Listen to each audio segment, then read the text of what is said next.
মৃত্যু হওয়ার সাথে সাথেই মৃত ব্যক্তি বুঝতে পারে না যে সে মারা গেছে। মৃত্যু পরবর্তী সময়ে আত্মীয় স্বজনের কান্নাকাটি, তাকে গোসল করানো, কাফনের কাপড় পরানো, এমনকি তাকে কবরস্থ করা পর্যন্ত নিজেকে সে মনে করে মৃত্যুর স্বপ্ন দেখছে।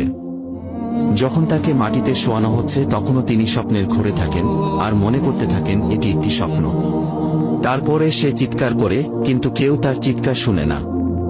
পরে যখন সবাই তাকে কবরের অন্ধকারে ফেলে চলে যায় আর সে মাটির নিচে একা হয়ে যায়, তখন আল্লাহ তার প্রাণ ফিরিয়ে দেন। সে চোখ খুলে তার খারাপ স্বপ্ন থেকে জেগে ওঠে। প্রথমে তিনি খুশি এবং কৃতজ্ঞ হয় এই কারণে যে তিনি যা দেখছিলেন তা কেবল একটি দুঃস্বপ্ন এবং তিনি এখন ঘুম থেকে জেগে আছেন। তারপরে সে তার দেহটি স্পর্শ করতে শুরু করে, যা কেবল একটি সাদা কাপড়ে জড়িয়ে রাখা হয়েছিল। তখন সে অবাক হয়ে বলতে থাকে, আমার শার্ট কোথায়, আমার প্যান্ট কোথায়?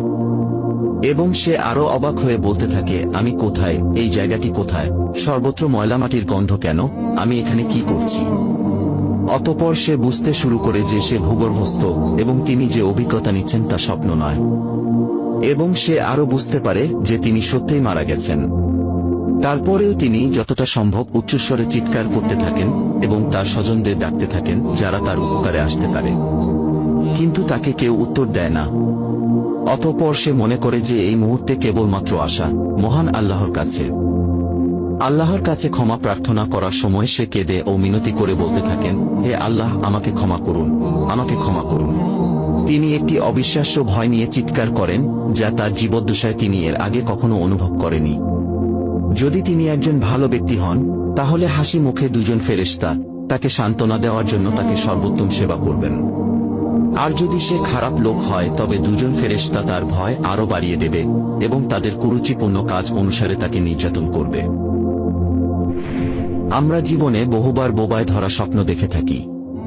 আমরা কথা বলতে চাই কিন্তু বলতে পারি না, চিৎকার করতে চাই কিন্তু চিৎকার করতে পারি না, পাশের লোকদেরকে ডাকি কিন্তু তারা তা শুনতে পারে না।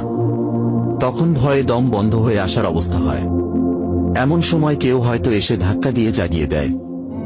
মৃত্যুর পরের অবস্থা অনেকটা এরকমই।